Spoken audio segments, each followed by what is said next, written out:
Hey, Bill again, Chacote Outdoor Recreation. You know, for a lot of years, people that went through my class and they went through the advanced survival class, they received a survival kit very much like this one.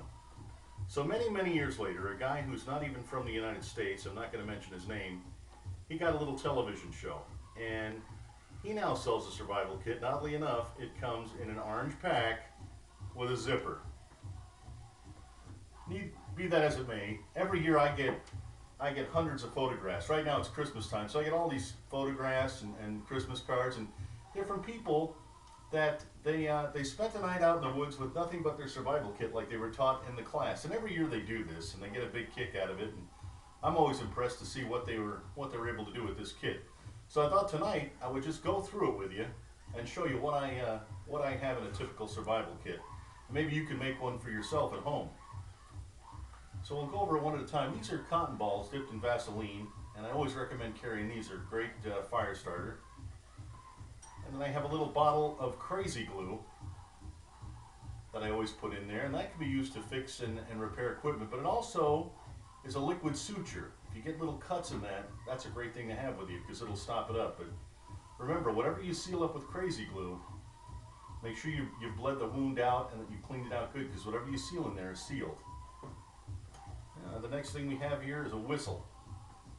And on the end of the whistle I have a couple of safety pins. Can never have enough safety pins.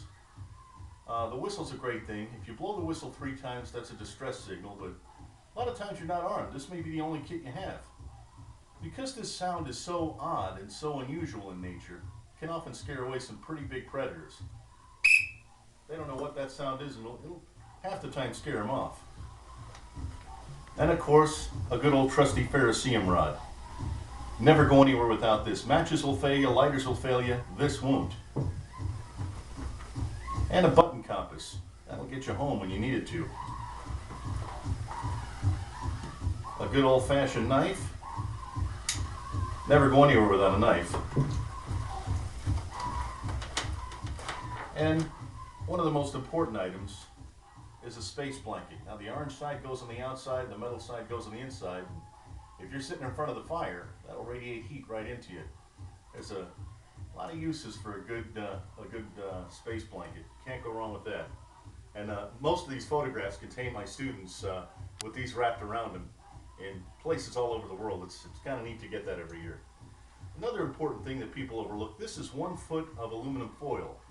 And my students have made everything out of this, from bowls to cups to coffee cups to you name it. But there's an awful lot you can do with tin foil, and it's kind of neat to see them sitting in front of the fire with their tin foil cup, having a cup of coffee. Of course, Band-Aids are always good to put in there for small injuries. Your standard matches. But it all houses in this little orange bag. And you know, the best survival kit, that's the one you're carrying. That's the one you have on you. If you don't have it on you, it's just no good. Now you might say to me, well, Bill, there's not a lot in here. What am I going to do? Blah, blah, blah, blah. Listen, this is designed to carry with you and to get you through a couple of nights in the wilderness when you didn't bring enough stuff, or you don't have anything with you, or get separated from your pack. That's all this is for. Most of the time you're going to effect some kind of rescue and get out of there within 3 days. If you can't survive 3 days in the wilderness with this, you probably shouldn't have gone out there to begin with. Stay safe, stay strong, stay free.